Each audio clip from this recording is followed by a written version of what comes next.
so we got some sound next thing however,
Good evening, everybody. Just a quick thing. You may have already realized this, but our bus coming from Ann Arbor, there was a snafu and it left about 30 minutes later than usual. So it will be here within the next 5 minutes or so. And in fact, it's here, because there's Jennifer. Yes, and Naomi, welcome. So make sure Jennifer and Naomi get some food, and then we'll turn it over to Peter.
Good evening, good evening. We're going to start in 2 minutes. So if you need to run to the restroom really quick, the restrooms are right back there. Grab a quick slice, and we'll start in 2 minutes. Thank you.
Okay, good evening, everybody.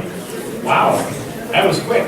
So, welcome to Detroiters Speak, and we're going to do a quick announcement. My new friend Sheila from Germany back there is going to do a very quick announcement about something happening right after the session is over tonight, and it'll explain why we have these cool cameras moving around. So let me turn it over to Sheila for a quick second from Germany.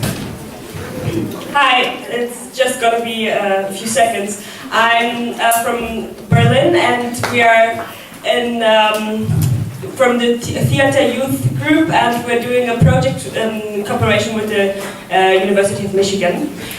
We want to do a movie about like the connection between education and resistance. And I don't know, we are searching for some people who want to maybe tell us about their experience with education, learning, and also, yeah, resistance. And if you are interested, maybe after the project, after this event, you could come to us. It would be really nice. Okay, yeah, that's thanks. Thank you. All right, let's thank Sheila. She's also working with Freedom House, I believe. And they're doing some work with Freedom House, which you probably heard of in Detroit. And so, a very important organization. And so, thank you. So, they're not going to film the event itself. We asked them to wait afterwards to film if you want to be interviewed and talk with them. So, thanks again. I'm going to turn it over now to Peter Himmel. Thanks, Craig. Welcome everybody on a wonderfully bright spring day in Michigan. So everybody should be congratulating yourself a round of applause for making it today, which took a little effort on everybody's parts. So that's right, a round of applause. Let me quickly outline the sort of trajectory for today. We're going to start with a video clip, the wonderful Kate Levy, and if you don't know her work, Google her, right? Because all of the stuff she does is wonderful. We'll have a clip here talking about school closings and its impact particularly on special needs kids to kind of set the stone and give everybody a little bit more educational background and really focus on the stakes and the lives of the people who are being affected by these changes. And it does that, I think, in a very effective way. And then we're going to shift to that to a PowerPoint about school finance and charters, but it's far more exciting than that sounds like. But I want to try to make it as simple as possible that everybody can understand why we're in such a terrible financial mess, right? And why that responsibility for that mess really goes straight to the state. Right? And that kind of sets the stage for a little talk about what the Coalition for the Future of Detroit School Children tried to do, a brief summary of what happened this summer about the legislation, and what I call how they handed Detroit back a ticking time bomb. Of a school system that will have structural deficits because the problems that created the structural deficits weren't addressed. That's a little bit of a preview. And then we got two wonderful guests, Arlyssa Heard and Tom Padroni, and they'll talk to us. And then we'll try to open it up as we always do to get your input and feedback and discussion. So that's the way it will go. The sound is not great, so if people kind of be quiet, we'll try to make it as loud as possible, but Craig, take it away.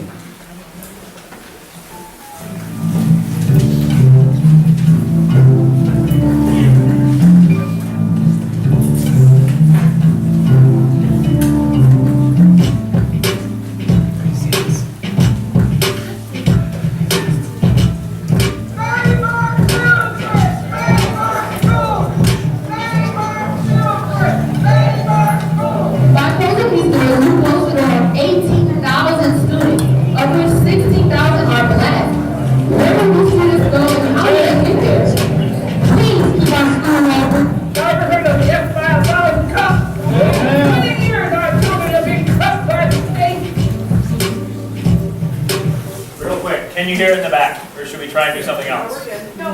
Okay, it's not going to be a perfect sound, but we'll go with it.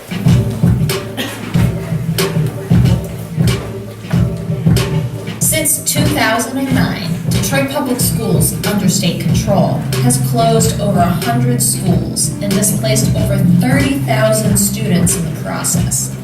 Oakman Elementary, a school equipped for children with physical disabilities, was just one of the shuttered schools. Timothy Wright was just one of the nearly 300 students displaced from Oakman. They closed it because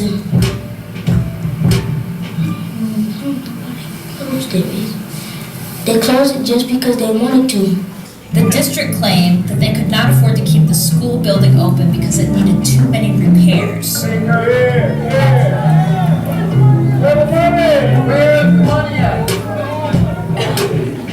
The city of Detroit, over $200 million taxpayer dollars has been spent on school buildings that now sit vacant.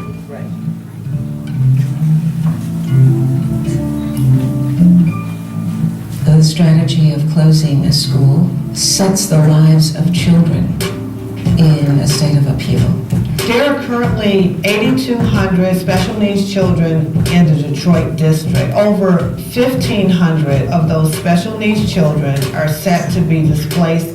They may be placed into a school that is very far away from their home, and they will be placed into overcrowded classrooms. After Oakland first closed, they sent Timothy to Henderson, but they didn't have handicap accessible railings. The bathrooms were not accessible, no changing room for our students that have colostomy bags. Now I'm at a school where kids knock me down. Last year we had an incident where a student just walked up to Timothy and socked him in the eye. I had to explain to him that he couldn't be crying because this is what bullies do. Special needs children are disproportionately affected by school closings because they have more to lose. Transportation services and the therapists and the tutors, they lose their friends, teachers, a sense of community. When the school closed, people moved. When you close schools, it encourages people to move out of those neighborhoods. All 48 schools on the list, you need Detroit, Woodward, Bridgeport, Spalding, Saginaw, Kalamazoo, Benton Harbor, all 38 are African-American majority student population. When schools close, it actually is the beginning of the death of a community. Abandoned houses here, abandoned houses there. We have a student speaker today. Say what you gotta say. My name is Nyla Crawford, and I'm an 8th grader in Detroit Public Schools. Education is important to me. No matter what they take from me, they can't take away my dignity.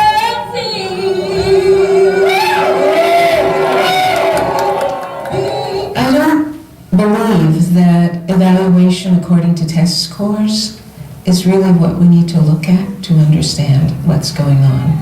We really need to stop thinking of schools as failing schools. This is a relatively new terminology. It wouldn't have existed 15 or 20 years ago. We would have said that schools were struggling.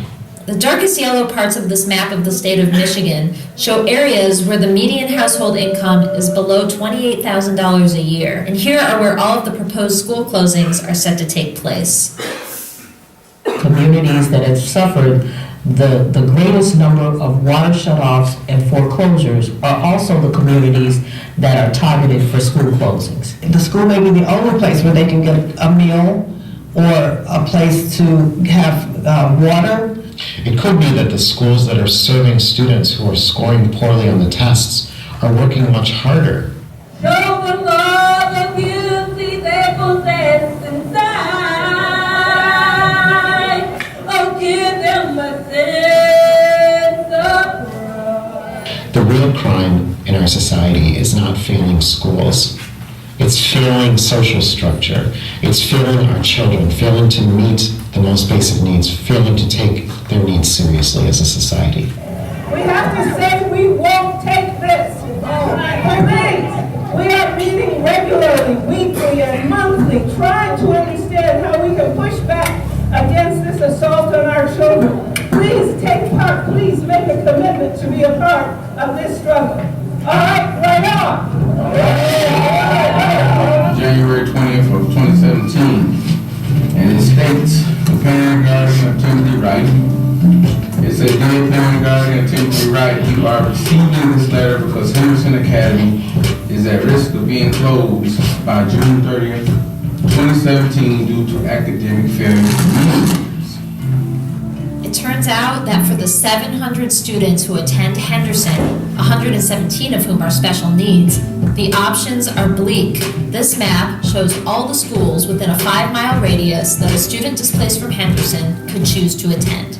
Of the 57 schools within a 5-mile radius of Henderson, only 2 rank above average in performance, and both of these schools are outside of the city of Detroit. Timothy, however, is in 8th grade. Next year, he'll attend high school. The school he had planned to attend, Detroit Institute of Technology at Cody, is also slated to close. Here are Timothy's options for high school. Again, the only schools that achieved above the 50th percentile on their state achievement test are outside of his school district. The impacts that are felt by this are not just for special needs students. There are students all over the state of Michigan who received letters telling them that their school was closing and giving them a list of better options. But the letter contains zero information about the quality of these schools listed or their ability to accommodate special needs students. It has airport community, Allen Park, so it just went alphabetical. So as far as Ypsilanti. Some of them are located 30 to 40 miles away from the home school that the students are being displaced from. I teach in Bloomfield Hills, and even when we have closed schools up there, families are asked to drive an additional mile and the transportation will be provided. to find transportation and drive their children as much as an hour away is just startling to me. And why are we doing this to our most needing families? I've talked to several parents who have called the districts that they were told they could go to as a better option, and these school districts don't know anything about the process. They weren't notified. They weren't told that they would be receiving students from closed, so-called failing schools. And due to their school of choice policies, many of them are telling the students, no, we can't accept you. Where am I going to go?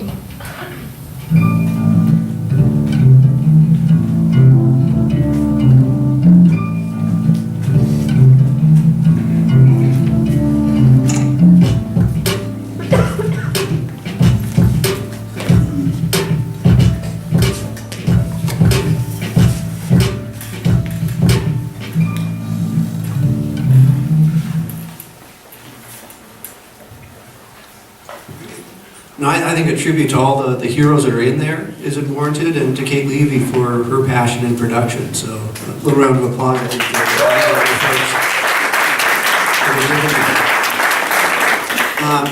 for the title today. Title today is Emergency Mismanagement, the state's role in Detroit public schools. And I want to go back a little bit on some of the issues that we talked about in our first issue of Crisis 1. We gave a lot of information, shows mine. I'm not a Mac person. I'm kind of all right. Just click the pad. I'm clicking the pads. Maybe the Craig needs to click the pad. But there's a long history of the state interfering with democratic governance of schools in Detroit. Right? We went through some of that. I want to quickly review that. And it goes back to the 1970s. So from 1976 to 81, the state mandated all of these sort of decentralized districts, right? And then they said, well, people of Detroit, how'd you like it? And they said, we don't like that. We want a traditional public school board, and we had a traditional school board reinstituted. Right? Well, that lasted until 1999. You remember Helen Moore up here talking about the mayoral takeover of the Detroit public schools, right? Away from the democratically elected school district. That lasted for 5 years, and they said, let's have an election and see how you like it. And they said, well, Detroit, did you like that? They said, no, we don't like that. We want a traditional public school board, right? And that was reinstituted in, I think, 2006. Right, and that lasted no more than 3 years when the state declared a financial emergency and started to impose the very first emergency manager in the Detroit public school system, and that lasted up until December 31st of last year. Right? So if you sort of go back, particularly in recent years, you see how few years are actually involved with a democratically elected school board. Right? Against that backdrop, how do I go? All right, I hit it too hard now. So we're learning, right? You know, too hard, too soft, just right. All right. Is this notion of a real failed school finance and school choice policy, right? So if you go back to 1993, the state adopted one of the most aggressive charter school policies in the history, in country. And today, Michigan probably has the most aggressive, most liberal, most pro-choice charter school policy of any other state in the country, 93. The year later, we reformed our school finance policies to move from a system that had property taxes, local property taxes, as supporting operating expenses to one that were controlled at the state level. Right? And at one level, that's a good thing. That was consistent with a wide range of policies moving towards greater state equity, although it never got really realized in Michigan. The real flaw from an economic standpoint here is the way that they defined how they compensate schools. Right? They define a per district allowance, right? And that's determined by the number of students. That's why you have this count day that you hear about in the news. So what they do for a school is count out number of students they have, multiply that by an average sort of school allowance, and that's your operating expenses. Right? So think about what that means. Alone, that might not be too disastrous, right? But if you have a huge increase in school choice, along with that formula, that's where the dynamics of the problem start to materialize. right? The other thing that have in mind is in 1996 they adopted these inter-district schools of choice, right? So I can open up and I can go to Dearborn or Allen Park or Melvin View, and what that does is create incentives for the schools around the periphery of Detroit to be trying to take Detroit students because they get all the money that's associated with that student, right? That goes to their account, and then they have a very strong incentive to be grabbing those students and increasing their own revenue. The problem, though, is that if the dollars follow the students, as I'm increasing the number of charter schools and schools of choice, I'm dramatically decreasing the number of students who are in the Detroit public schools, right? And dollars go with each one of those kids. So what I have is a big drop-off in the number of students, but I have even a steeper drop-off on the number of revenues, or the amount of revenues going into that school system. And I think it's very clear, anybody who knows economics, or even just has basic intuitions, knows that that's going to put the school in a death spiral. Right? Predictably, right? Unavoidably, those policies are going to create a death spiral in the Detroit public schools. I'm going to give you a series of graphics now that are coming from the Coalition for the Future of Detroit School Children, and that was one of the readings that was posted for this week. If you see this first graphic, the sort of decreasing red line, that's just the fall in the population. Right? That already would be tremendously devastating because the reduction in the number of school kids in Detroit is going to be reducing the amount of school dollars going for operating expenses. If you look at these two other circles, it compares 2002 and 2013. The first one in 2002 shows red 85% DPS. Right? That means that 85% of the kids in Detroit went to a DPS schools, which meant that all the revenues followed those kids. Right? The yellow is 8% for charter schools, 3 is suburban charter schools, and 4% the suburban schools of choice. Right? But the key thing is 2002, 85% of the kids and of the dollars stayed in DPS. By the time I get to 2013, that's cut in half. That's 42%. Right? That's reducing your revenue by half, more than half, which is just a disaster. And look where the dollars flow, because the same amount of dollars are coming is just going to different stakeholders, and the people who are winning that fight are the Detroit charter schools, 29%, the newly enacted EAA. Each student that went to the EAA from DPS was taking that money again with them in terms of the count dollars, 15% suburban charter schools, and then 7% these schools of choice. Right? That's that death spiral I was talking about. It's impossible for any traditional public school system to survive given those incentives. Right? Which means if you ask that question backward, it's hard not to say that they were intending, right, the destruction of the Detroit public school system, because that was the inevitable consequences of the policies that they had enacted. The impact then, if you look at today, that of Detroit's 119,000 schools, they're split up, right, tremendously. That there's 95 Detroit public schools that has some 46,000. There's 97 charter schools in Detroit that have 35,000. The EAA schools, and this is again 2013 data, so it's going to be different as the EAA hopefully, sort of disappears for good.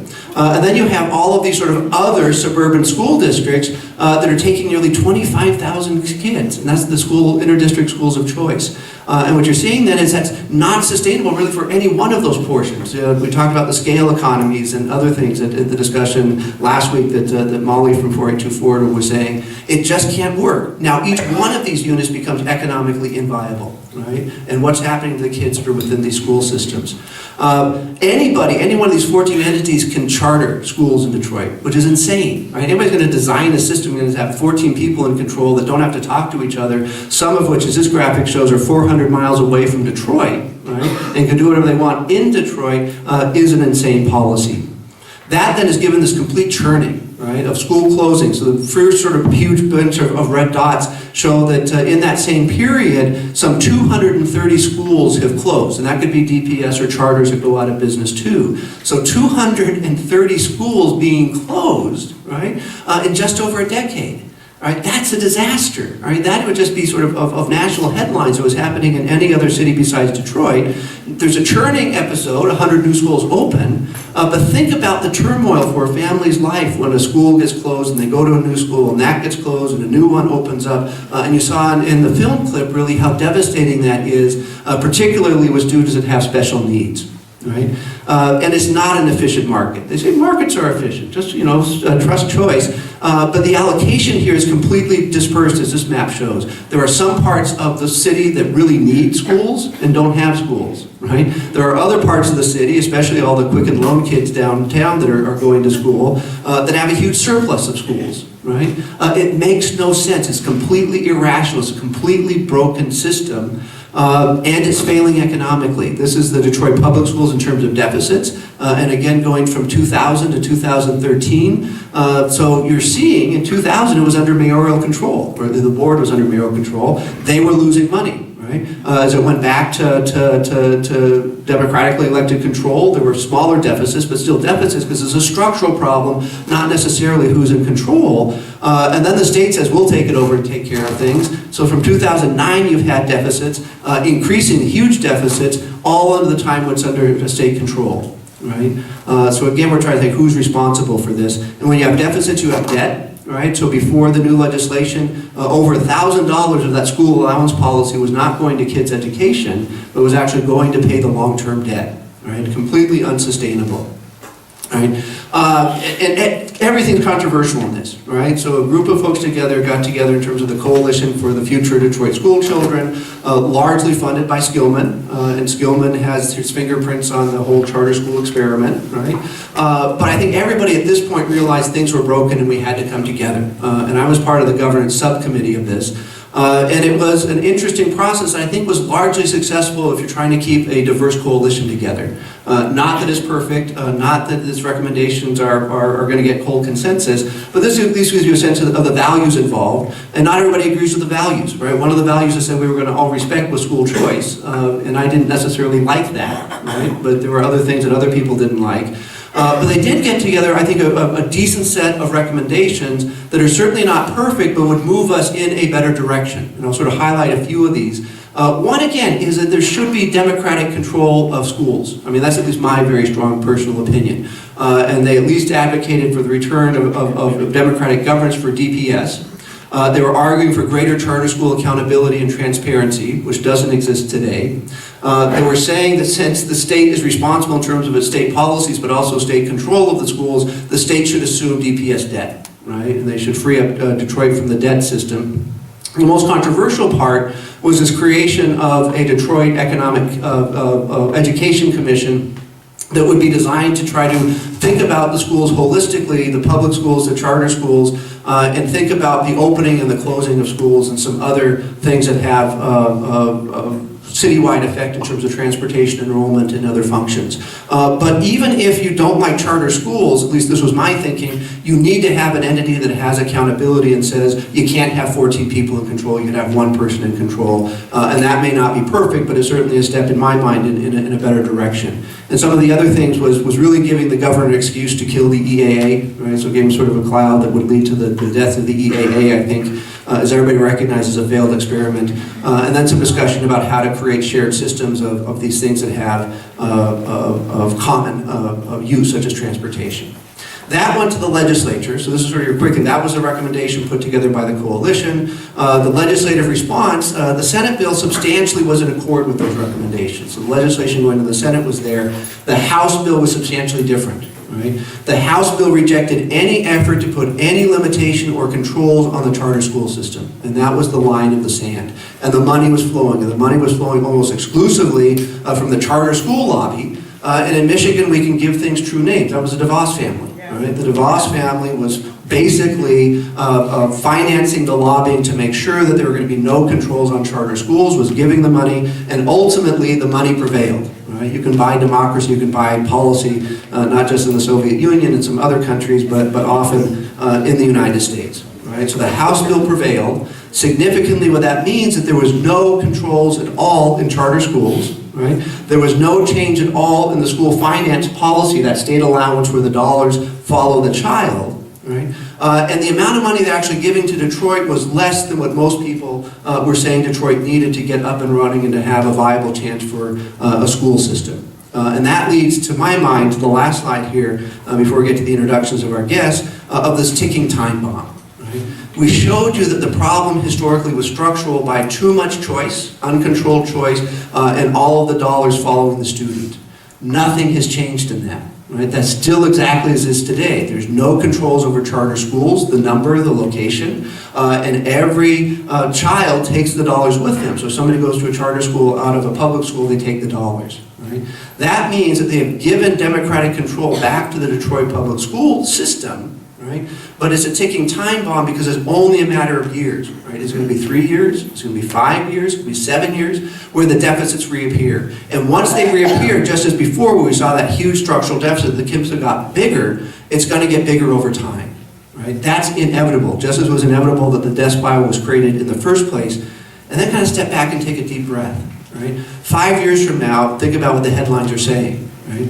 Deficits return to Detroit public schools. Who are they going to blame for that? Right? They're going to blame the board. They're going to blame the citizens of Detroit. Right? They're going to say, as I've said many times before, we told you you can't govern yourselves. Right? And then think about how they're going to respond. Right? So we're set up for failure because we're not looking at the structural roots of the problem. That's the end of my kind of framing presentation. We have two wonderful guests tonight, and it's really exciting. Our first guest is Arlyssa Heard. I'm not going to read the whole slide to you. What I'm going to say is what I know, right? Testify from experience. Real inspiration to me. I mean, sort of when weaving in the community or in offices or other places. And what really inspires me is your passion as a parent, right? You're caring from the perspective of trying to take care of the kids and put the kids first. But somebody who then, because they knew they had to understand the policy, said, I'm going to take this monster on, right? I'm going to understand the policy behind this. So you not only have an impassioned parent, but you have an educated policy expert that can go toe-to-toe with anybody about the details of that policy. And to me, that's a tremendously powerful combination that I have tremendous respect for. So Arlyssa Heard is here, and you'll hear from her in a minute. And then we have Tom Padroni, who's already a movie star from the video clips. So you saw Tom there. Tom teaches at Wayne State University in the College of Education. I'm an economist and a lawyer and really know nothing about education. I try to make that clear with people. I don't know curriculum. I don't know the intricacies that's necessary to make a good school. But people like Tom do. Right? He brings both the passion for the system, but also a sense of expertise, and knows the data better than anybody else that I know, perhaps, about what's happening with the test scores, what's happening with the stories. So we have a really wonderfully powerful combination of experts here. We're going to hand the mic first to Arlyssa, and the floor is yours. Thank you. I almost didn't know what he was talking about. Like, what is that? Good evening, everyone.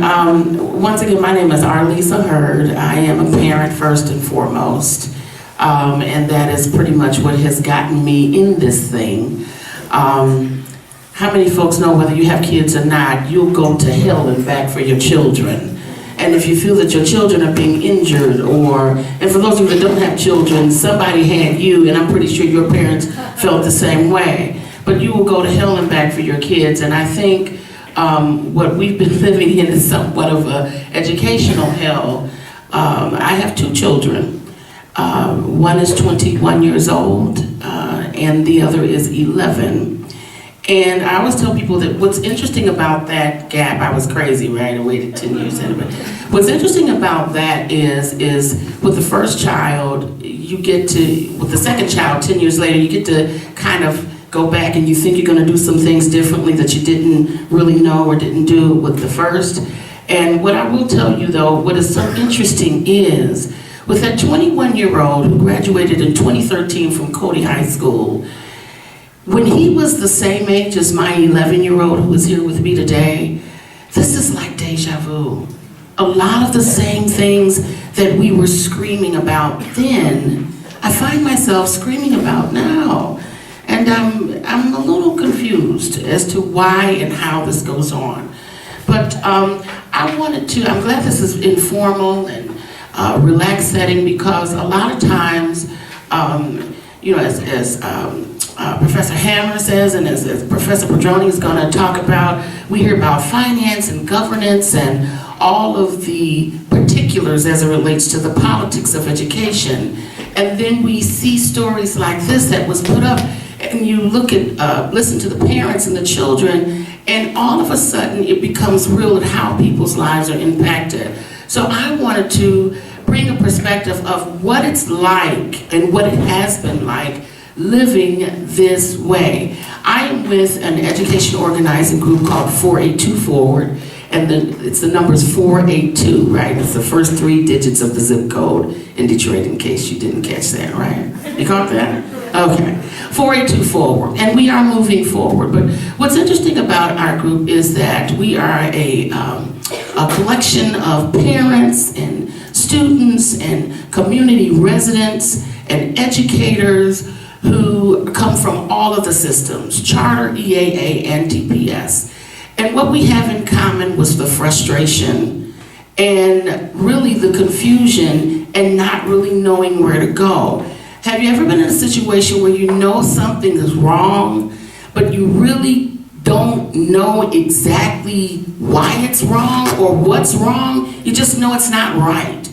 And so this is where I found myself. So let me just briefly give you a little bit of a story with my son, and I want you to, this is going to kind of fit into where all of this instability in leadership and governance and emergency managers fall into. Roughly around 2003, 2004-ish, I believe my son was maybe in the 5th or 6th grade, 4th or 5th grade. I distinctly remember that we went an entire year without an English teacher for him. Now at the time, there were substitute teachers that were coming in.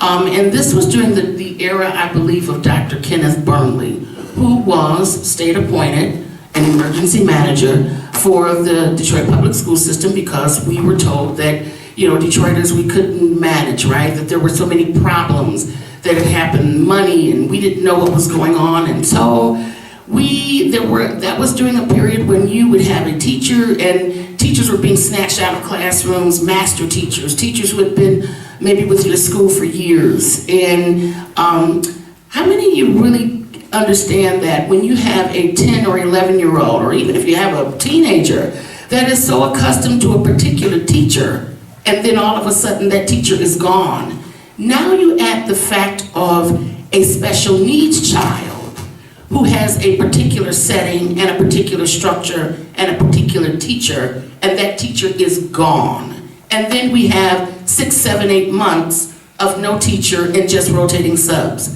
Now at the time I didn't think, I knew it was a problem, but I didn't really see how this was all gonna work out. Now, there was situations like that year after year, overcrowded classrooms year after year, and we just kind of kept going through the system. We kept fighting, we kept pushing, we kept protesting. I do believe that there was a model that was going around at that time, the teachers, it was called book supplies, classroom size. So I know the teachers we were complaining about the students didn't have books, they were short on supplies. You heard the stories of no toilet paper and all this kind of stuff, and classroom size was exploding. Now I want you to keep this in mind. I'm talking about 2003, 2002, 2004. Here we are in 2017, and a lot of what I'm saying now is still some of the same issues that the children and the families are facing. Now, what did that mean for my 21-year-old? In 2013, when he came out, he graduated. Yeah, he did. I had a nephew, they're 3 months apart, right? My nephew graduated salutatorian, and then my son, you know, he barely made it, but he got out. Don't tell him I said that. He did make it out. They both went to college. My son had to take so many remediation courses that he could not keep up. The first year he struggled. The second year he struggled. He made a second attempt at it, and he just couldn't. And so now he's back home. And then what I discovered is he had 5 or 6 other friends who was back home right along with him who could not keep up. Well, you know, outside looking in, you may say, oh, well, maybe they were just knuckleheads, or maybe they just didn't understand. But then I have a nephew who is now a junior at Michigan State, and he's frustrated. In fact, he's changed his major. He's very angry because he said to me, how is it that I can graduate salutatorian at 3.9 and get to Michigan State, and my peers around me know a particular, they were working on some calculus, the work that those folks that were sitting around him from other parts of the state and other places in the country, They knew the work. He had not seen it before. Now, there's a particular way you can take that. You can either get mad at Cody High School, or you can look at there's a larger problem. Okay, let's fast forward. The child that I have now is a special needs child. He has ADHD.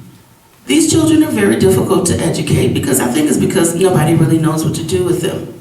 Same issues. 45 kids in his 3rd grade classroom. Complete nightmare for him. And there were 7 or 8 other children in the class that were just like him. He would do fine when they would pull him out for resource, but when he would go back into the classroom, it was a complete nightmare. We hit a brick wall. Now here's the thing. The school that he attended was close by, less than a mile from my house. Good leadership, good family engagement, very involved folks. I appreciated the folks there. We also suffered through teachers being snatched out. We never knew how long we were going to keep a teacher. But my son had hit a brick wall. We had a decision to make. His spirit was broken. He felt like he couldn't learn because he couldn't. The environment was such. I cried in the principal's office because I did not want to leave the school.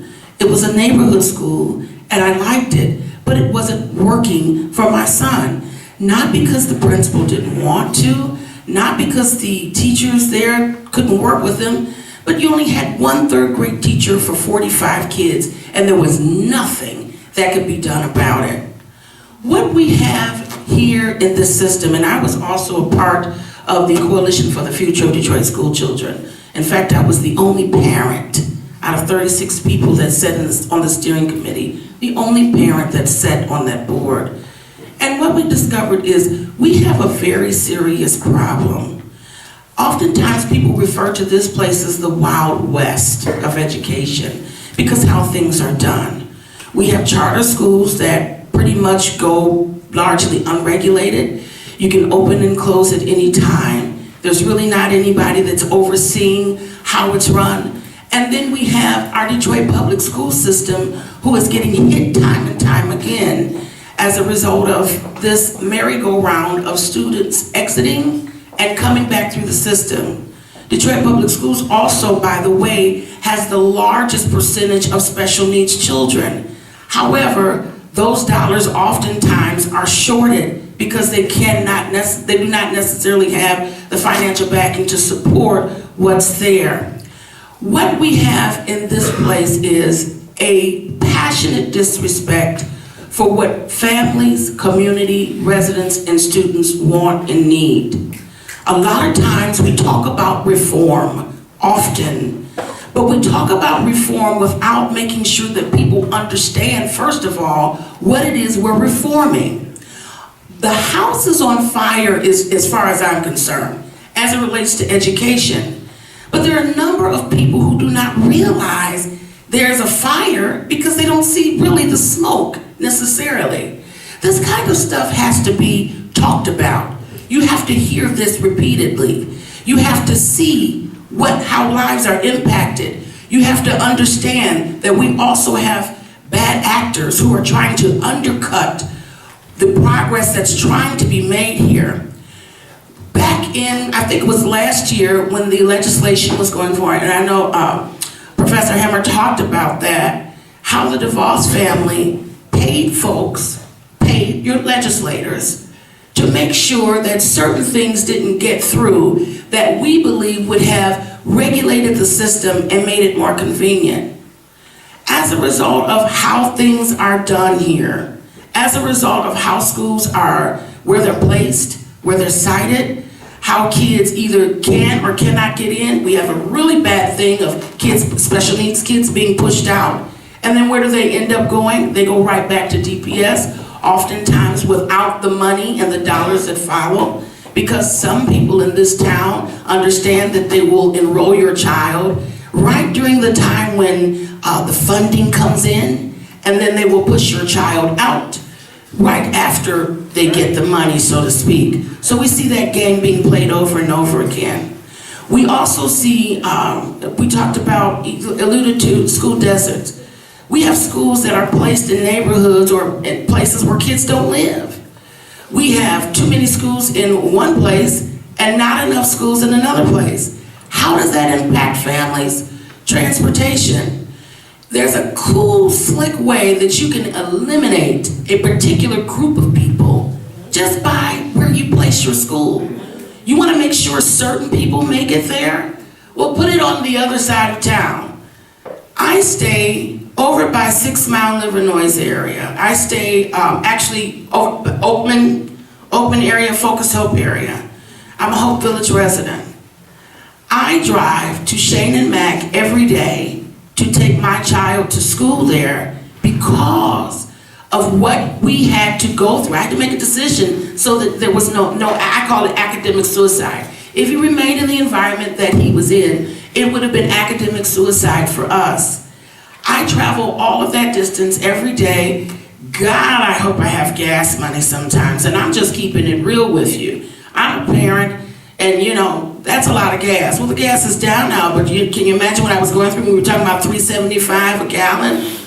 I have to make sure that I'm able to transport my child back and forth Monday through Friday. I'm just a parent. I feel that I am well informed. I have resources and support. But what about those parents and those families who are in neighborhoods or who do not have transportation, who have 4 or 5 kids working 2 or 3 jobs and are on the bus? We have shared countless stories of parents. We had parents that were traveling 80 miles a day, 80, even 90 miles a day, round trip to take 3 or 4 kids to school, only because all of the things that their children needed were not nearby. It was not in their neighborhood.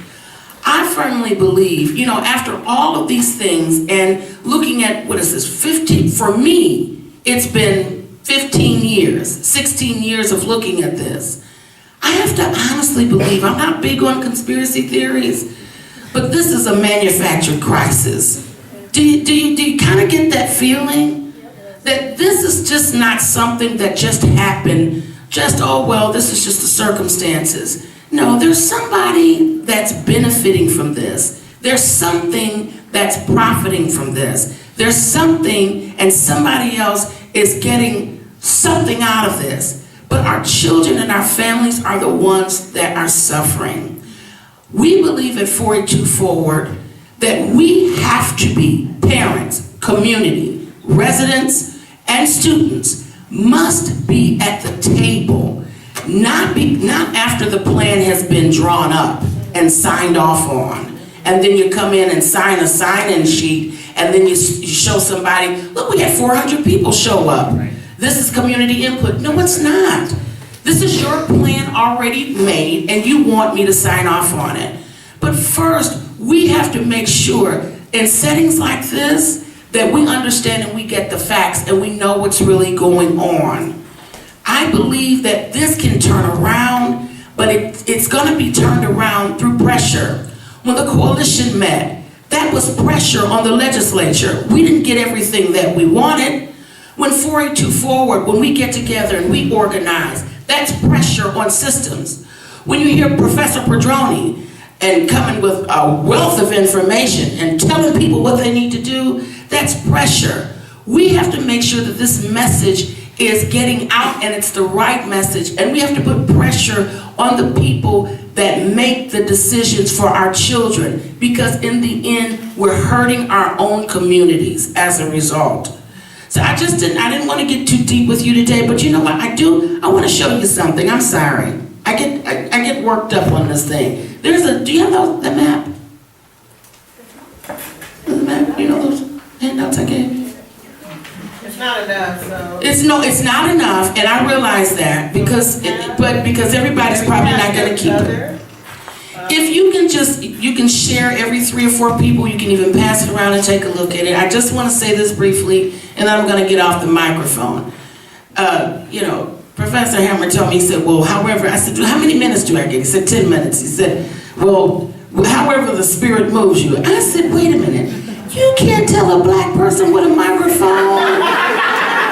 However the spirit moves you. My father was a Baptist preacher. Are you kidding? And we got a pastor in the house. We might just start singing or something. But anyways, I wanted you to just take a look at this. Just as an example, I know Professor's probably going to get into this, and Professor Hammer also hit on it just a little bit.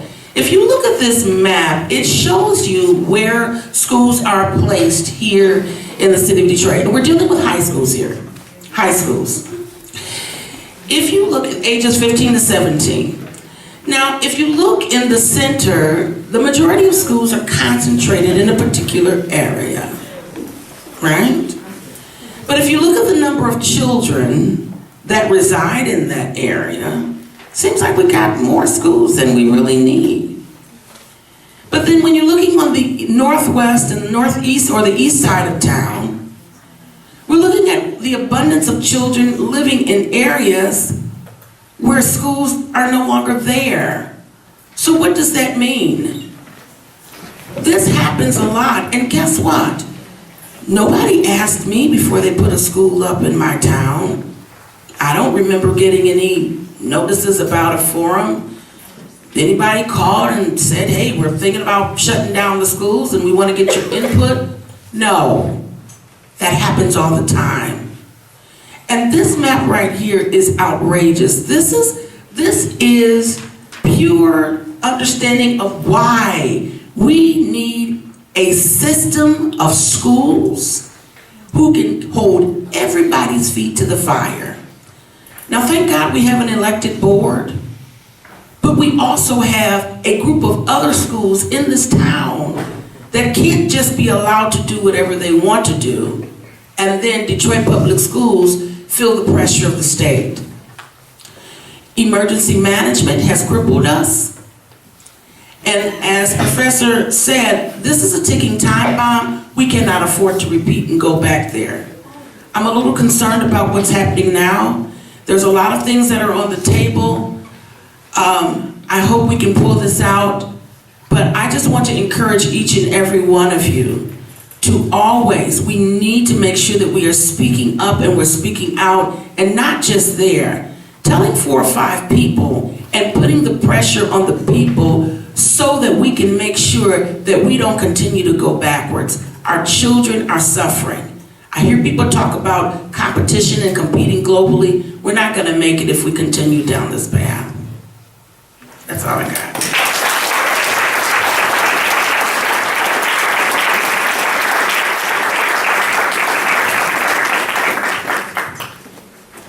Thanks, Peter, for putting me after the preacher, the singer, the person who... Now I gotta go. Oh man, what a thing to follow.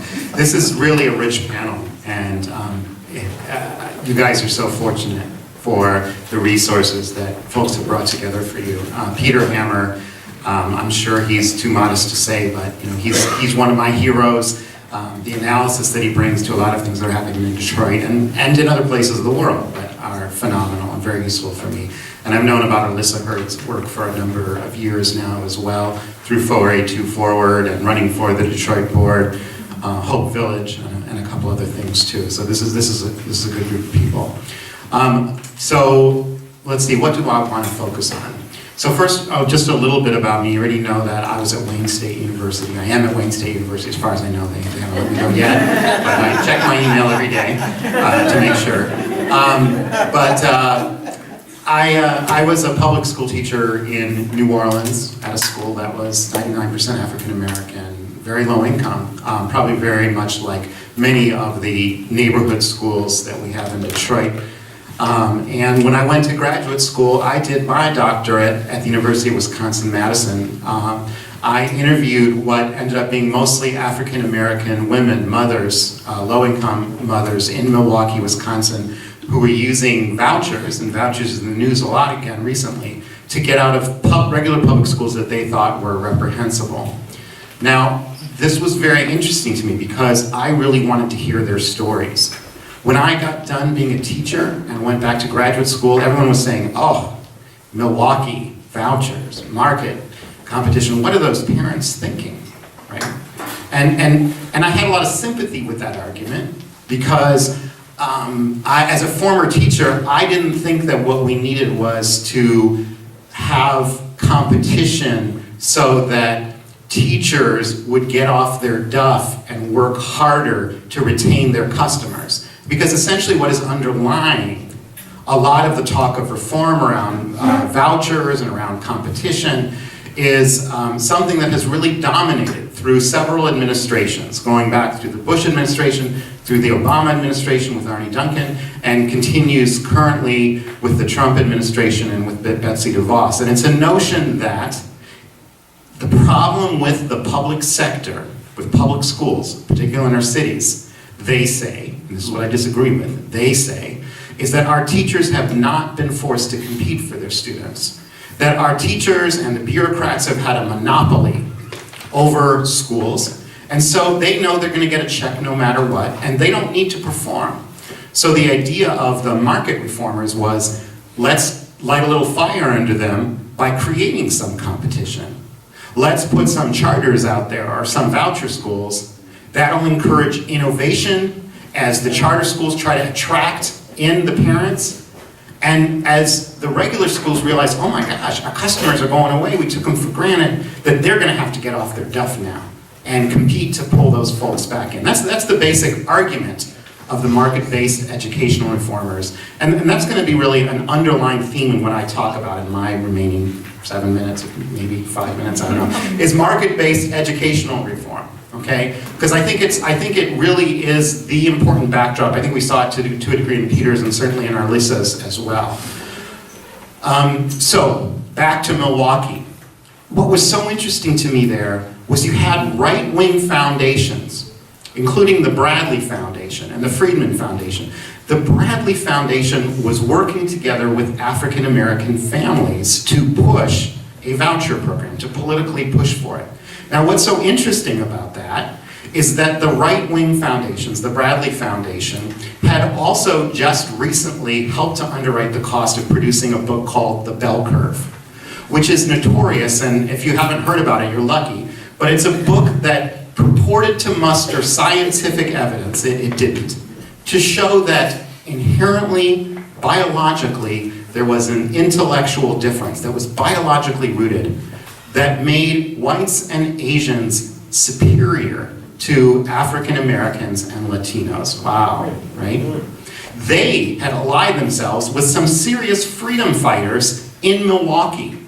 People who had fought through integration, fought for integration, had fought for independent black school districts, had gone and fought in liberationist armies in Mozambique and Africa. Some of those folks were allied with this right wing. And while I understood the criticism of the right wing, because I understood why people were upset about that, about this notion that markets were going to be the solution to the public sector, I knew from my own experience that that wasn't the case, that I didn't need to be incentivized, that what made public school so bad in many of our cities wasn't lazy teachers. Those certainly exist, they exist in every field, but the real problem was that we had cities that had been decimated, including New Orleans, and the kids were coming to school every day with a lot on their minds besides learning, just to put it really easily, okay? And that made it so that they were not in their seats ready to go, educationally prepared. I mean, their bodies might have been in their seats, but their self was oftentimes just not ready to go, right? And so anyway, I was sympathized with a lot of my fellow doctoral students who were attacking the Bradley Foundation for funding this. But I thought probably a lot of those African American parents who are allied with them aren't so dumb. And that they actually are in a situation where they are trying their best to do right by their children in this moment, just like Arlyssa was talking about. I think it's the same reason that parents oftentimes choose charters or whatever school. Parents will say, it doesn't matter to me whether it's a charter or a public school, I just want a good school for my kid. And there you saw the same thing. The public schools were in very poor condition. They did not meet all the needs of the kids who attended there. Sometimes the teachers, like is oftentimes the problem when you have an 80% white workforce, a lot of folks had not examined their internal racist, racial assumptions about children, and parents were feeling that. And they were looking for something else. And there was some sense that this move to vouchers, to markets, vouchers are somewhat like charters, was the path forward. We've seen the same thing in Detroit. There was a lot of hope when charters came up. There was a lot of understandable frustration with the public schools, right? And that attraction to me makes a lot of sense. But I want to talk a little bit about how that has gone off the rails. So I want to say, I get it. I totally get parents who say, you know what, public school, that's nice, this belief in the public sector and democratic, yada, yada. I want my kid to survive right now. His life might be going down the tube because what he's facing right now, and I have to solve the problem. So I have a lot of empathy, sympathy with parents who are engaged with that, okay? So turn now a little bit more concretely to Michigan. And some of the outline has already been shared by the experts on both sides of me. But a couple things I want to highlight in this story is what we saw set up with Proposal A and the way that funding was reorganized so that dollars largely followed students. Yes, it was the advent of an idea around marketization, where you now, because the dollars will directly follow the students, at least supposedly, we've heard about how that doesn't always end up being the case, but now it's setting up the possibility for a market type, educational environment. This is something that John Engler believed very strongly in when he was governor at that time, was the idea that markets would help solve the public school problem, just for the reasons that I said, that it would force schools to compete. It would force public schools that had a monopoly, that there was something wrong with the public sector, and it would break that up. It would break up the problem, okay? Now, the only problem is, I think it's important to think about the way that ideas around markets, like you're never really creating free markets, but markets are an important rhetoric. Okay, they're an idea, they're an important idea. The idea sounds very appealing, it makes a lot of sense to people. It seems to be, people think about it as what's at the root of American prosperity and all this stuff, right? We have this idea in our culture in general that private markets are efficient, that they help produce value. So there's a lot of that already built into American society. But it's interesting then to look and see what Engler actually did. Because if it was really about markets and competition, we would have had a management over Detroit public schools during the first state takeover that was doing things really smart, so that as the charter schools cropped up, those regular public schools could be competitive. Now the problem is that you had a governor, Engler, who favored charters, who basically did this. People might argue about whether he did it intentionally or not, but the fact is that he basically did this with that first takeover. He put his thumb on the scales and gave the charters a leg up by terrible mismanagement of the regular public schools. And what do I mean by that? Okay, just to highlight it really briefly. In the mid to late 90s, nobody's going to say that Detroit public schools were educational mecca.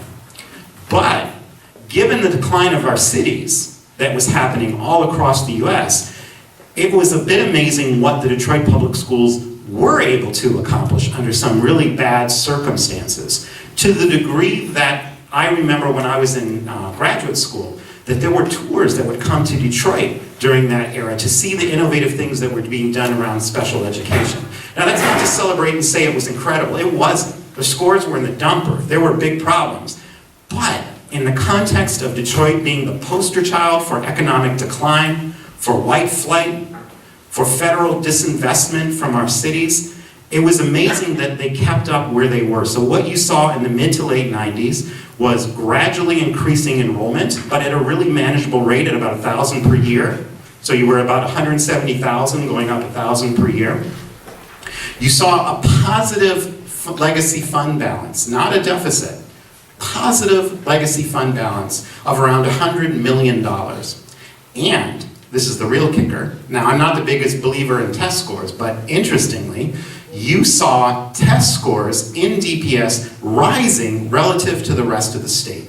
In other words, the achievement gap was being closed, so much so that in the area that I taught, in New Orleans, so I can't really claim credit for it, although, I'll try anyway. But in social studies, Detroit had already surpassed the state midpoint. Think about it, that a city suffering as much as Detroit was able to do that in its schools. And in the other areas, it was gaining as well. Okay? So you had this hard-fought, tough times, but doing pretty well, considering the circumstances. But what comes then? Peter has alluded to it, so I'm not going to talk about it in terrible detail. But you had the beginning under state management, under a governor who said he loved charters and supposedly favored competition, the incredible mismanagement of the district that started a downward spiral in terms of finances and enrollment and in academics as well. And those things all fed off each other. Enrollment goes down, finances go down. Finances go down, you cut programs. You cut programs, academics go down. And there's this churn because people feel like there's no stability.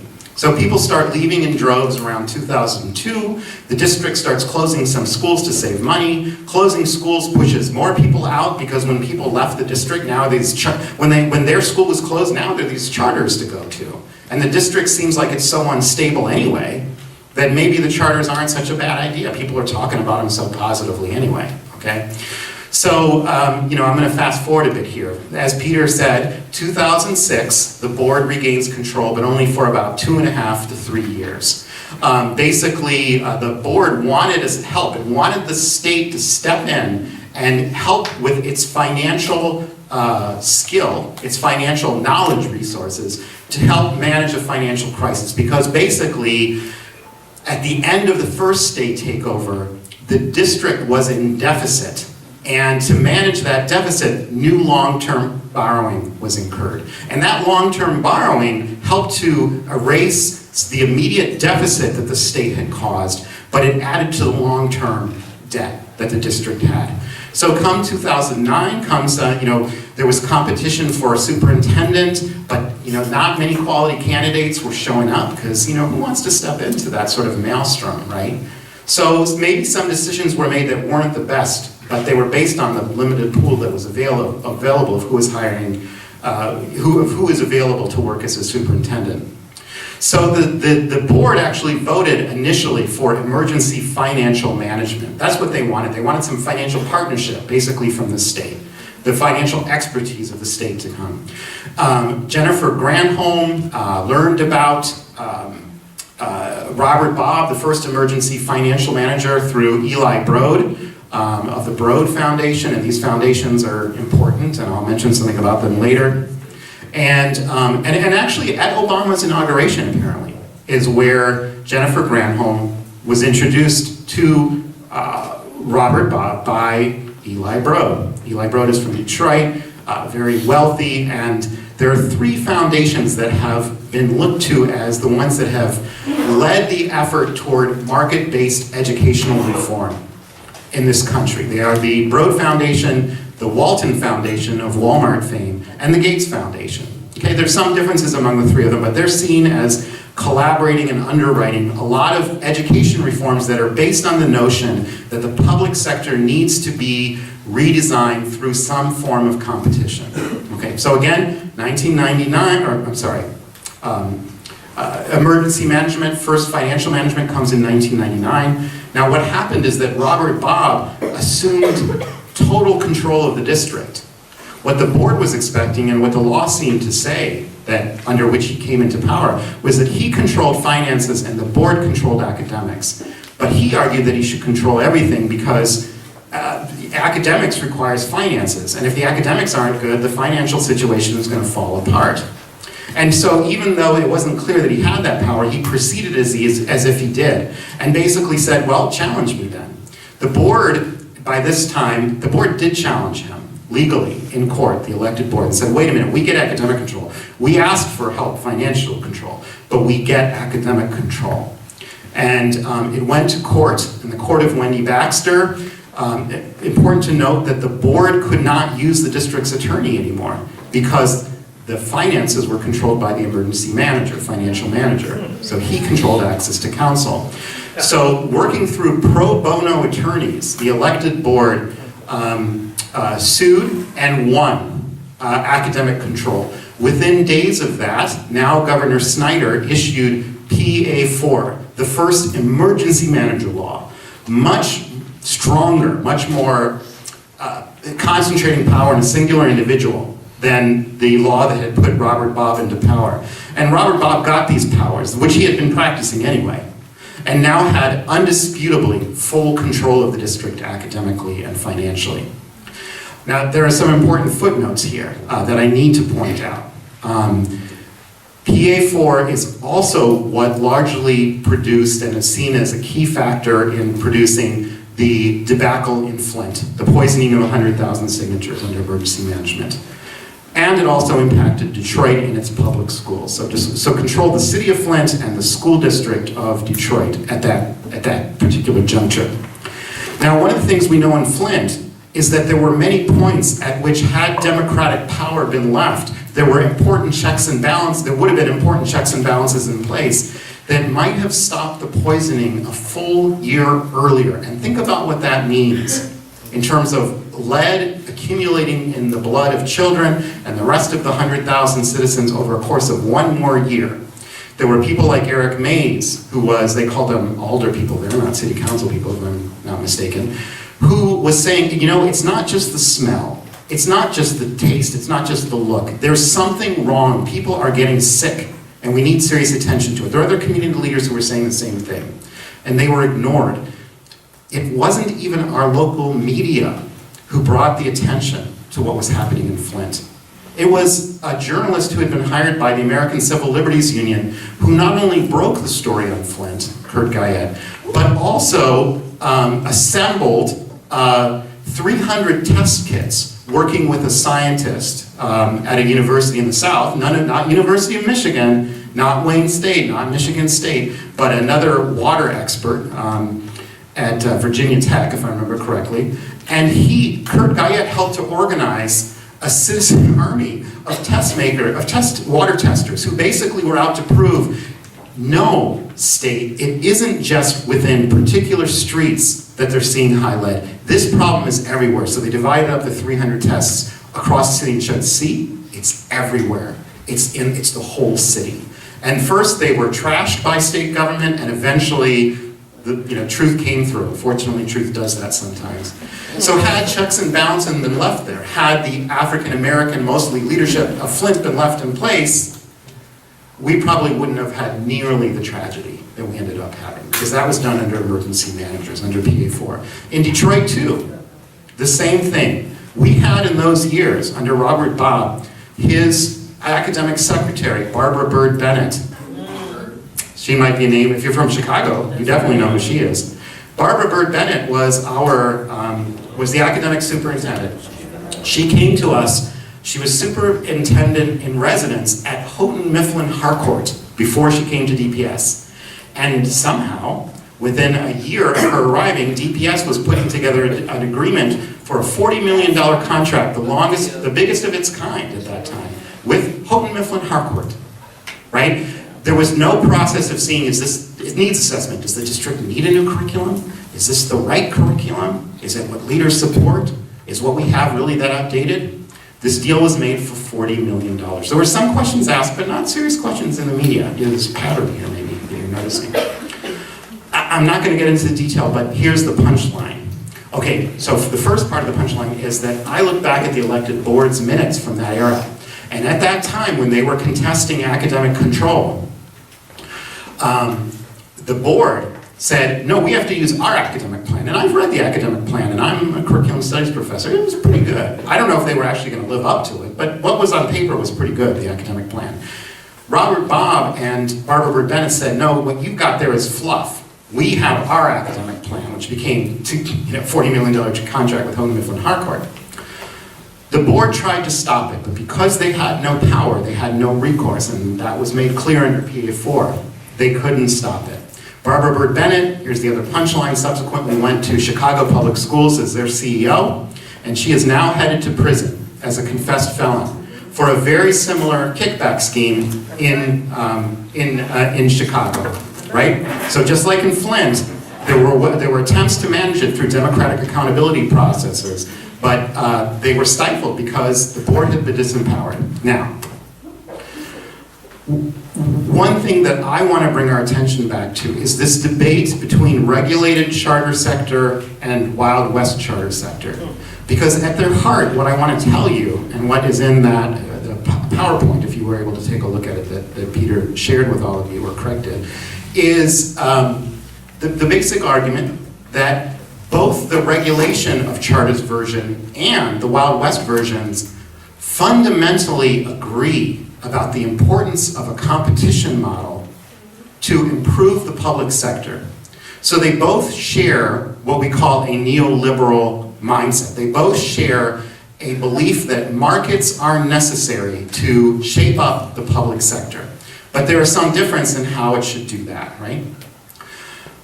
You have that now, that basic pairing that I just laid out, playing out at the national level as well, with Betsy DeVos ascending, and it's really important for us to talk about, all right? So basically, the pure free market people say government has no role in regulating charters. That's the Wild West position. That basically the way that regulation happens is through parents voting with their feet. They don't like it, they leave. That's how the market works, they say.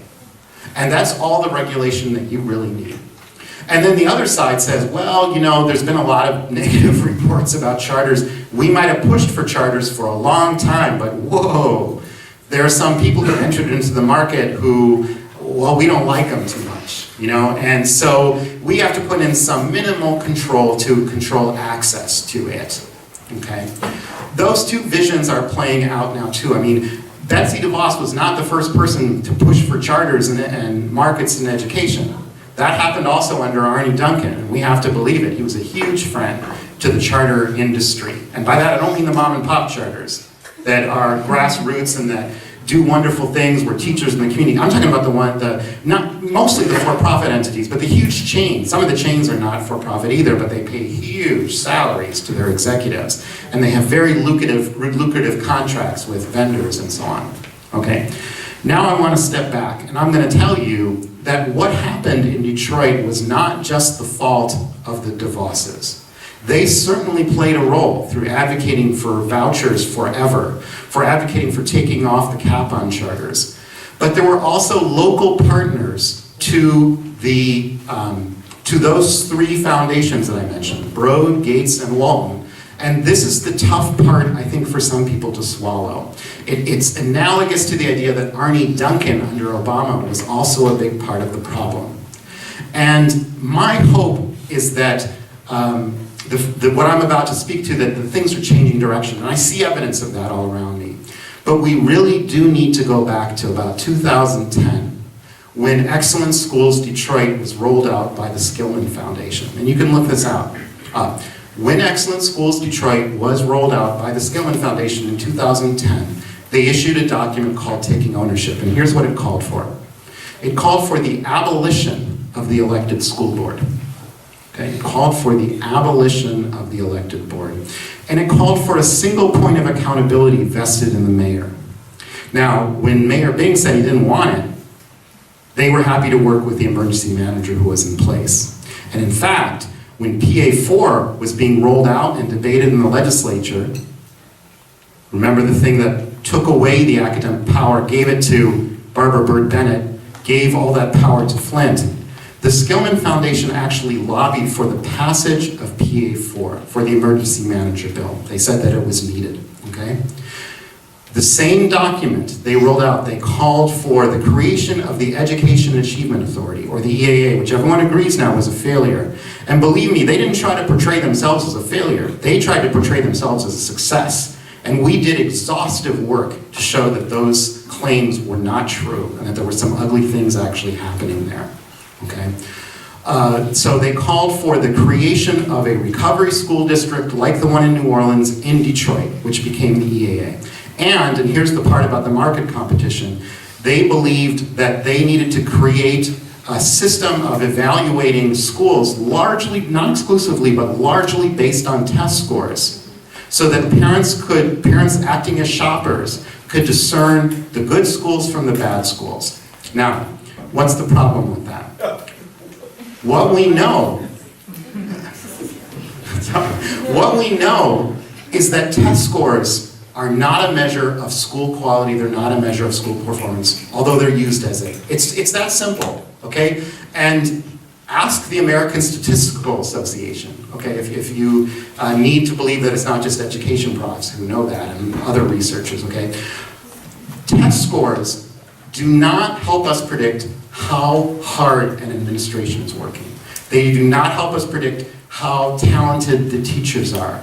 They do not help us predict how hard students worked and were motivated by their parents. They do not help us predict whether parents were working hard with those students. What the test scores help us to predict is what is the socioeconomic status and educational attainment of the family sending the kids. So what I call the test scores, I call it a census echo.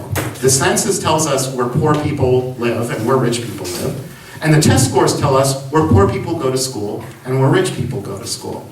Now, teachers and schools can make a difference. If that weren't the case, I wouldn't be in teacher education. I believe very strongly in the difference that teachers and schools can make, okay? But the real crime in America is childhood poverty. And what researchers have found is when you factor out childhood poverty, when you make the US, so you have a country like Finland with 4% childhood poverty that is near the top of the league tables, and you have the US with 26% childhood poverty, seemingly not at the top of the league tables. You always hear that news about how we're not doing well, right? In Detroit, the childhood poverty rate is over 60%. Now, researchers can build a cohort and say, well, let's make a school where we only take people who are socioeconomically situated like those folks in Finland. So let's put together a construct, a school, pulling students from here and there that only has 4% poverty. When you do that, the U.S. is at the top or near the top in every single ranking internationally. Okay, I'm seeing by Peter's body language that I need to finish up. So here's what I'm going to finish up with. And then I'm going to sing and do some preaching, okay? What we see right now, I'm going to say, as much as people have said what is happening with Betsy DeVos being appointed is a disaster, I do believe it is a disaster in many ways. She is awful as far as education is concerned. That's my scientific opinion. However, here's the silver lining. Betsy DeVos's ascendancy reflects the fracturing of the school choice movement. And by that I mean the market-based education movement. It represents the fracturing of the neoliberal coalition. And sure proof of that is that you have people like Eli Broad, who partnered with Skillman on the EAA, for example, and on other projects as well, bringing in Teach for America. Skillman did that too. You have Eli Broad publicly declaring his opposition to Betsy DeVos. And here's the reason why. After so many scandals in charter schools had been reported, and failure as well, the charter schools lost some of their sheen. What the choice movement, what the market-based education movement really needed was a uniter in that position. Someone would say, yeah, a little bit of regulation would be good, and all is well. Yeah, there were some bad charters, we're taking care of that. Let's go on making a lot of the money, okay? And Betsy DeVos doesn't represent that. She alienates the mainstream school choice movement, the mainstream market-based education movement. And to the degree that the market-based educational movement is fragmented, that Broad and Gates and Walton are upset with Betsy DeVos and her money, is the chance for those of us who believe in the children, in quality education that's about what children actually experience, where schools should not be run by tests, which pushes art and music and gym and critical thinking and creativity out of the curriculum, where schools are returned to students as the birthright that they deserve, and students are not looked at as money to be captured for one side or the other. That's a moment that we have in front of us now, where we can reclaim the public nature, the democratic nature, the crucial democratic thing which could have prevented Flint and could have prevented the decimation of Detroit public schools. This is a moment for us to return schools to being the joyful entities that they really need to be for students and teachers and families. Thank you.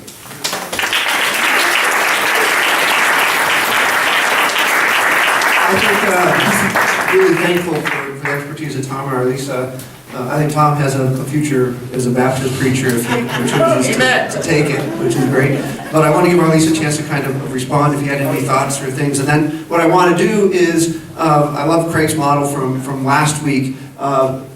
Get your questions, but we'll probably queue up, get sort of people, have 3 or 4 in a row, people's comments and questions, and then bring those back and get people up here on the panel to respond. But Arlyssa, if you have any thoughts to share.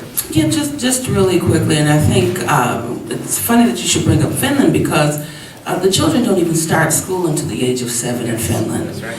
And if you really look at some of the things, I was listening to one of their experts there talk about how, you know, they say, well, we pretty much borrowed the model and how we do our schools here from the United States from many, many years ago. And I think, to me, that says a lot of times you don't have to keep doing something new all the time. Just improve what you have. We can see that through emergency management and all of this instability, how it has impacted the learning environment and our families. It has impacted the families the most. Right now we have teacher shortages.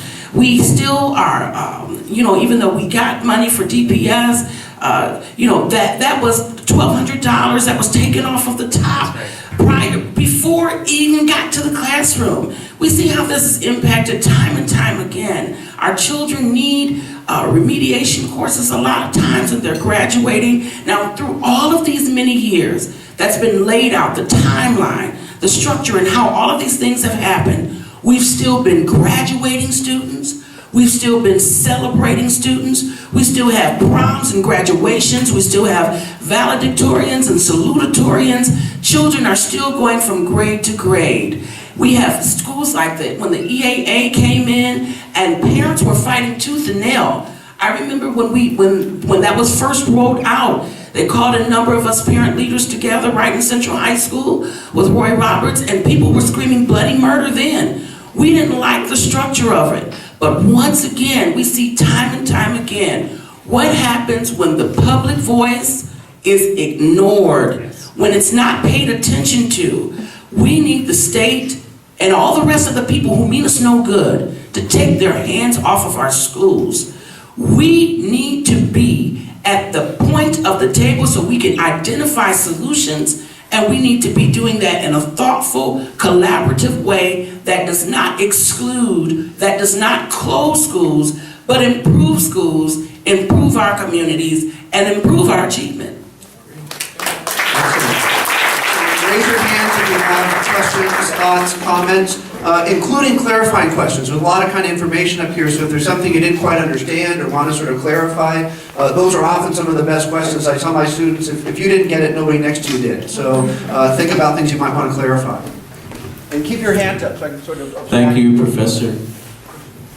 Maybe this is a known point, and I'm bringing up something that's obvious and well known, but the birth of the charter school movement, as I analyzed it, and maybe it's independent, teachers were very well organized, voting democratically, very well represented and protected with their unions, and the charter school movement breaks out that power base and destroys teachers as a source of funding for Democratic candidates and union power. Is that part of the equation? I think it certainly is, at least from the Betsy DeVos side of things, right? Now, a lot of the Democratic Party has shifted with Clinton away from its social democratic roots and towards a more neoliberal center ever since Clinton. That includes Obama, right? So but still teacher unions are a very important constituency to the Democratic Party nonetheless. They both endorsed Clinton in the last election. So I think that from the perspective of the right, absolutely, that's one of the pluses. And they've been very successful at decreasing union membership all across the country and certainly in Detroit as well. And I think you could look at a broader sort of movement of the move to conservatism in Michigan State that follows the model that you're suggesting. So if you can break up the teachers' unions, you're really preventing the Democrats from coming together in a coordinated way. That correlates, I think, over time, if you look at the redistricting proposals and the sort of takeover, so the consolidation of power within the state in Republican hands that largely predetermined the outcome of the legislation that we had over Detroit Public Schools last summer, very much, I think, is consistent with that model of not just pushing charters, but also, with the other hand, limiting the amount of effectiveness of the union. I would ask, if people have questions, I'm going to honor that, but I can ask questions all night long. If you could give us an update on where the school closure debate is, because that's sort of a lot of the energy that's coming through, and giving people a sense of sort of what's the hottest issue now, if they're interested in getting engaged, what are the things that are coming up that might be able to get some of this great energy that's in the room in terms of helping with this cause. Well, the school closure debate, what's happening right now, well, of course, the governor, they've decided to push back making an official decision, I think, sometime in May. What's happening right now is there is what is called the partnership agreements that are on the table right now. And what that is essentially, depending on who you ask and how you look at it, it is a way for the Detroit Public Schools, or I should say at least the schools that were targeted to be closed. It is a way to have like a second chance, I guess, taking a stab at partnering with the Department of Education State Board and trying to form a more collaborative type model to help schools that are deemed failing. And what this, from the gist of it, there was a meeting today, and I don't know all of the details, but pretty much the general ideal is to enter into this agreement with the state for, I think it's, 3 years? 3 years, and you have 18 months though to make some kind of improvement or progress. But it's, I'm just gonna put myself in this. It's almost like an ultimatum to me. This is what you can agree to do. We're gonna help you improve. And if you do not sign it though, then the State Reform Office, who is in charge of closing schools at this point, can still proceed and continue to do what they're doing. So it's almost like the closure will be held off if you sign the partnership agreement. And the partnership agreement is supposed to allow the school to have a lot of freedom to pretty much design the schools that they want, set their own benchmarks for the areas that they need to improve, and all of these other things.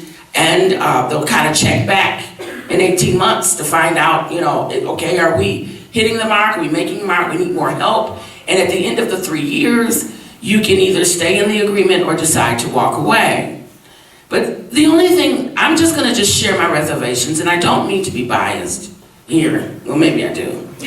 But the problem is, in the city of Detroit, we have had a history of bad deals. We have constantly been told, sign this, and it'll be okay. The citizens in the state of Michigan went to the voting polls to say, we don't want emergency management. And the state reworked it and we got it anyway.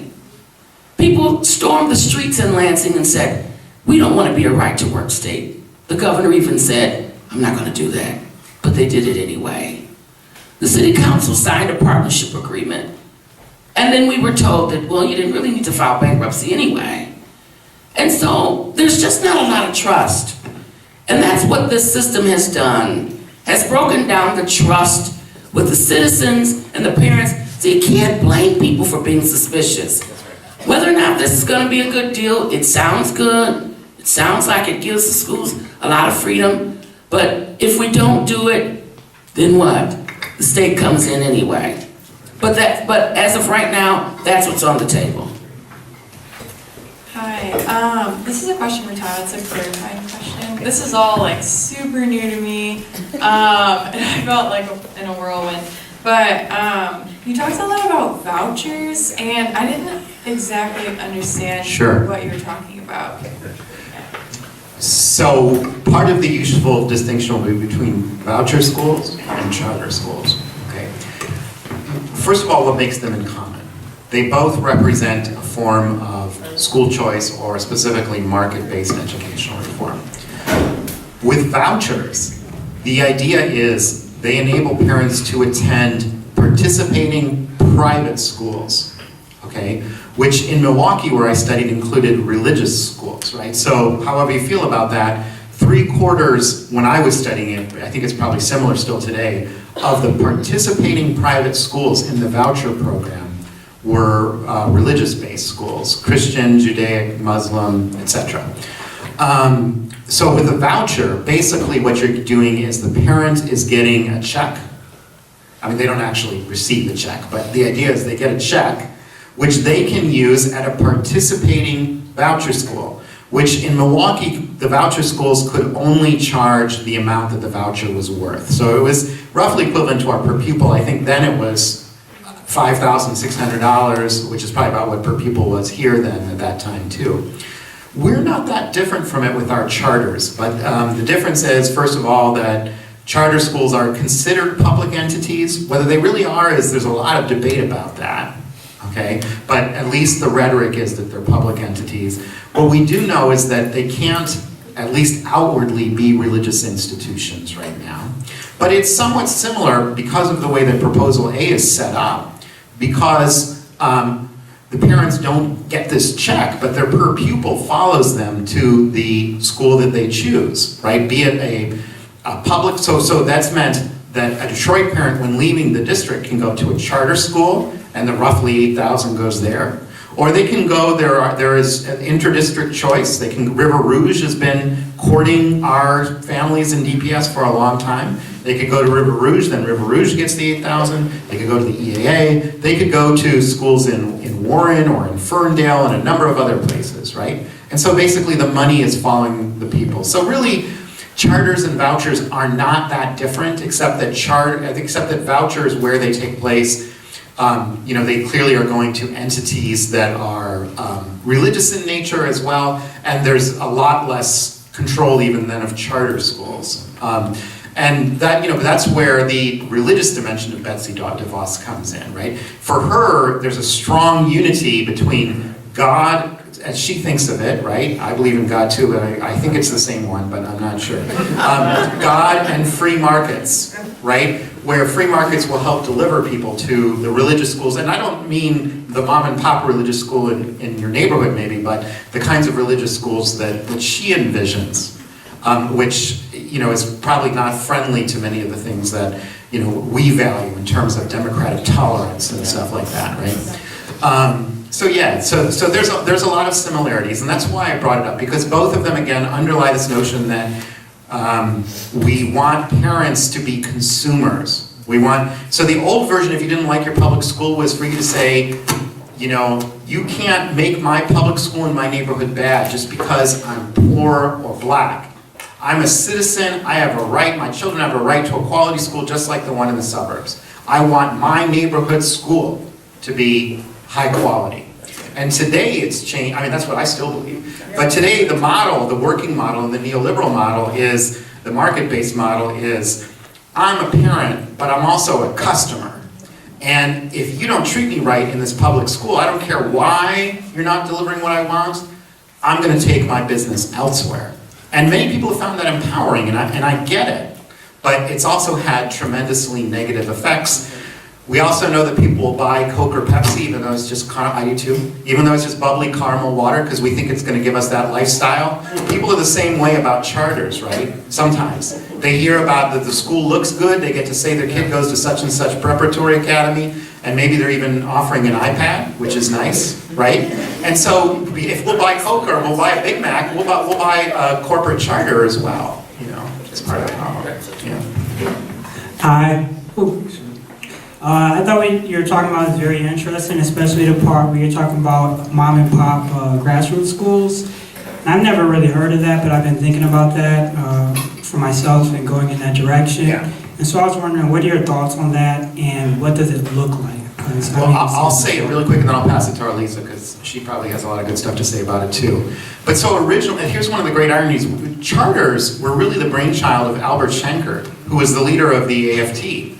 And he saw charters as places that could be sites for experimentation, where what was learned, if it was successful, could be taught back to the regular public schools. He believed that community members, maybe working with some progressive teachers who wanted to try something new, could do that. And then, he never envisioned for-profit charters, right? He never envisioned charter chains. He actually met with Governor Engler, and the two of them talked about the potential of charters. But Governor Engler's buy-in was very different. He believed that the public sector needed to be reformed, that monopolies needed to be smashed, and that the competition, at least rhetorically, he said, is what was really necessary.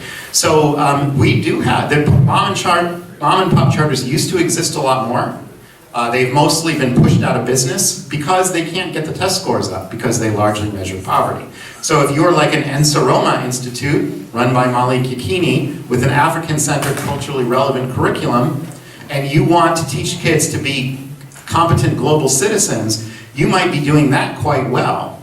But if you're not getting those test scores up by teaching to the test, you're going to be closed down. And that's what happens. We have in town, we have the Boggs School, which is a charter school, which is funded by the vision of Grace Lee Boggs, a Detroit revolutionary you probably heard about. And that school was very much started by a few teachers and a few community members. Now it's under a lot of pressures too, and I wish it well. But those kinds of schools are few and far between.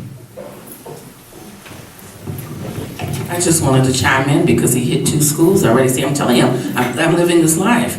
My oldest son went to Interroma Institute under Malika Kinney. We didn't know that. Yeah, we didn't know that. And my son now is at James and Grace Lee Boggs School. And so, and it's working. But there is a lot of pressure. I, as a parent, just to tell you, test scores are not deal breakers for me. Because for me, I want to know how long the principal's been there. How often does the staff turn over? What are you teaching? What is my child learning? What is the culture of the school? Are there metal detectors? Are there security guards? Is the place ran like a prison? What is it like? How many kids are in the class? There's so many other things. And then I also want to know, a number of our children are coming in behind already. Of course, proficiency, we have to have assessments and some way to measure, I get that. But I want to know, if a child comes in at a 2nd grade level, let's just, just for pretend, 2nd grade level in the 5th grade, but by the 8th grade year, they're now reading at a 6th or 7th grade level. They're still not proficient, but there's been growth there. To me, that's important as a parent. I want to know how well connected that school is to the community. At the Boggs School, and I'm sorry, I'm going to take this time to hold up a flag, right? One of the things that the Boggs School does is they truly believe what they're teaching. The leadership buys into it. It's not just a bunch of willy-nilly programs and then we'll try this week and next month we'll try something else. They definitely carefully select staff and make sure that you buy into the vision of the school. And if you don't, you're not a part of it. And whatever they don't know, they're not afraid to tell parents, we don't know this, but we're going to figure it out. That's the kind of dedication that most parents are looking for.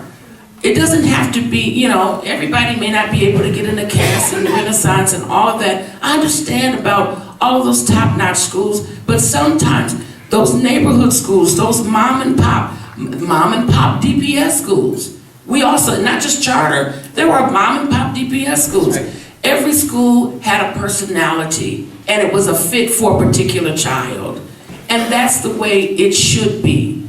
But we can't do that as long as we have sharks and these basically piranhas looking for opportunities to finance their pockets. That's right. Listen, I tell parents all the time, I don't get into the DPS versus charter thing because we've got parents who got kids in both systems in one household. That's right. So we can't afford to be drugged into that. But what we have to do is demand quality. There are people here who once charters were started to be an enhancement, to help encourage growth, to help encourage a little bit. It's all right for a little bit of competition. Cats don't like king, you know what I'm saying? It's all right about that. But it was supposed to be an enhancement, but not what we see now. There are people who absolutely took advantage of that. They saw an opportunity to make money, and that's what it's about. And that's when it becomes a problem. My child is not a widget. He fidgets, but he's not a widget. He is a child that could one day be servicing you. So I think we need to really think clearly about this thing. Because before I have any medical person operate on me, I need to know what he knows or didn't know. Can't be afford to have missed 2 years of science. You know what I'm saying? How does that impact? So you're absolutely right. I just wanted to weigh in on that. Now, we're only going to have time for one more question. I apologize for some of the folks that had their hands up, but Ruben, you get the last question here. I wanted to kind of ask the question after I summarized. 1999, Dr. Burtman came in with $100+ million, about $1 billion surplus. 2001, No Child Left Behind came into the building. 2003, Janet Garrison, the president of the DFT, said most teachers can retire in about 3 years. 2004, March, Dr. Burtman said the school is broke, I'm closing schools. 2006, all chaos broke out. Teachers were going from room to room, things along that particular line there. The question is, and I didn't give my entire summary at the time, but the question is, the citizens of Michigan voted down PA4. Now, is PA4 legal according to Michigan Charter? So, yeah, you need to know this story because it's the legacy here in Michigan. The citizens got together hundreds of thousands of signatures against PA4 because Michigan has the ability for citizens to repeal legislation that they don't like through the referendum process. I think I'm probably mixing terms up. But you can't make this stuff up, right? So they get these hundreds of thousands of signatures, and the board of the state was supposed to certify the signatures, said, well, the font is wrong. It's supposed to be 14-point font. Now, we know now that their own experts told them, look, for one thing, by most measures, this is like 13.78 font. But furthermore, the question of fonts isn't relevant today anymore in the era where we don't do block printing anymore, where we have electronically generated fonts. Their own experts said that for all intents and purposes, this is compliant. But they pushed this and they were serious. They were going to block it because of font size, right? And eventually, sense somehow prevailed. The Supreme Court, which was dominated by Republicans, still said, you know, the intent of this is pretty clear, and so we're gonna allow it. It went to the polls, and in almost every county in Michigan, voters voted majority to get rid of PA4, the emergency manager law. In Detroit, it was overwhelmingly, where it was actually being imposed, was overwhelmingly against it. So the voters won, but as when DPS won control of academics, game wasn't over for our governor, right? So what did he do? He rolled out almost immediately a new law that had been waiting in the wings, PA 436, which was, really every bit as draconian, certainly towards the Detroit public schools, and contained in it an appropriation, which I understand made it referendum proof, right? And then that was before, we had Flint, and don't think so great of emergency managers anymore. But people know more about that than I do. We're gonna give Tom a law school appointment as well. That was perfectly described. I want to thank everybody for coming out tonight. I mean, really, I want to thank our panelists for a round of applause for them. And Mike off to really wonderful insights. And Craig's going to close us out here. Yeah, thanks again, everybody. It was great. The next 2 weeks, I just want to give a quick preview before you pack up and leave back there. Next week's session is going to be bringing up actually So Suzuki, who's on the board of the Bog School, and Becca Dorn, who also has children there. And we're also going to have a teacher from Cass Tech, Char Willis, who's a longer-term teacher there. And we're hoping to get 1 or 2 students on this panel next week to talk about teaching and learning in Detroit schools today. So in the midst of all of this, how are we teaching and learning in the schools today, and what are we thinking about that? And how did the Bog School and other strategies factor into that? So that's next week. And the following week, the last class, is going to be a much more participatory, kind of like our first session if you were here, where we do a lot of envisioning together. It's going to be really forward-looking. So envisioning this notion of education justice in Detroit. What does that look like? What does that mean? And it's going to be, we're going to have a few people here. Eliza and Stephen Ward is going to come back to help facilitate that. So that's over the next 2 weeks. So please come back, spread the word. Thank you for coming, and the bus leaves in 10 minutes. Cheers. And the chairs, please fold the chairs, and then I can say cheers. I can put them against the wall, and Ed will be your best friend. Thank you. Thank you.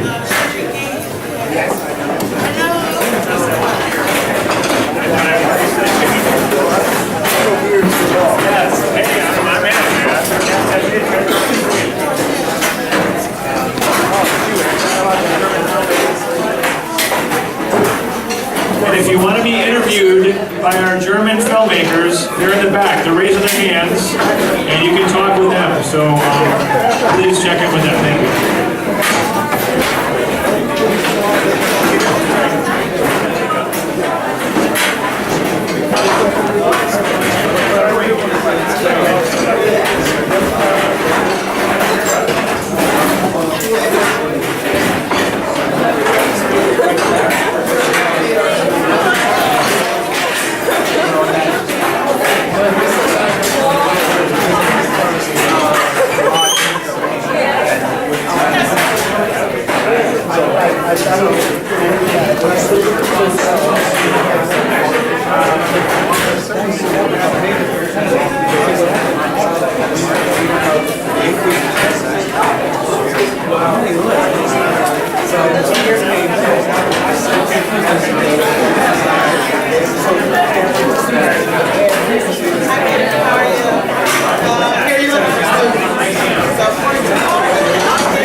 Actually, she's not in the now.